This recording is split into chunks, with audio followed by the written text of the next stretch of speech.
Rafa Domínguez acusaba esta mañá en rolda de prensa a Lores de privar os veciños de Pontevedra dun servizo fundamental como é o transporte, ademais de estar incumprindo a lei que obriga aos concellos de máis de 50.000 habitantes a ter transporte urbano.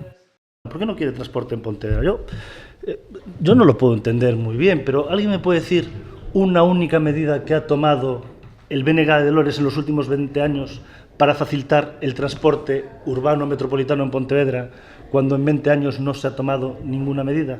A mí me consta que ayer hablaron el presidente de la Xunta y el alcalde sobre este tema, pero lo que también me consta es que en 20 años Lores no ha hecho nada por el transporte en este momento.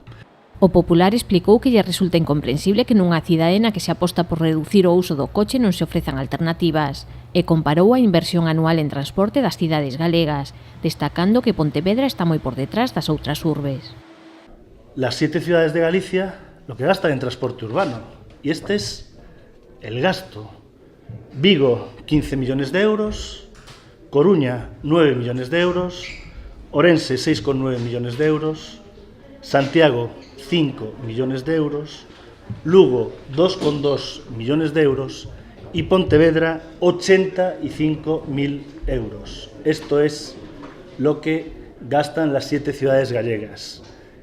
O voceiro popular insistiu en que se precisa un transporte urbano especialmente nas parroquias e un transporte metropolitano que conecte cos concellos limítrofes a un prezo competitivo.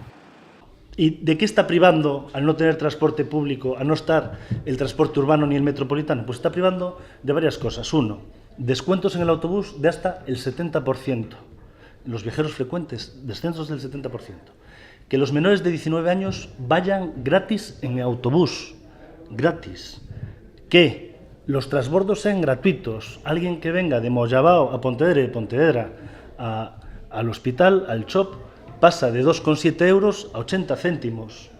Que haya bonificaciones para usuarios recurrentes, para familias numerosas, para personas en riesgo de exclusión social. Esto es lo que está evitando que suceda Lores en Pontevedra. A comparecencia de Rafa Domínguez servía para secundar a petición da Xunta por medio dunha carta remitida ao Concello da implantación do transporte urbano en Pontevedra. Na misiva advírtese que se ten que pôr en marcha un sistema de transporte propio ou asumir o custe das liñas existentes, que actualmente paga a Xunta. De non facelo, indícase na carta, a Administración Autonómica resérvase o dereito de descontar da participación no Fondo de Cooperación Local que lle corresponda ao Concello as achegas económicas necesarias para compensar os déficits de explotación dos servizos prestados. O Concello considera erradas as formas da Xunta, polo que Fernández Lores chamou a Núñez Feijóo para aclarar o tema, que xa tiñan tratado na reunión mantida en outubro. O alcalde insistiu en que o interese do Concello é ofrecer un transporte público o máis eficiente posible, polo que se están a asesorar para ver cales son as mellores alternativas.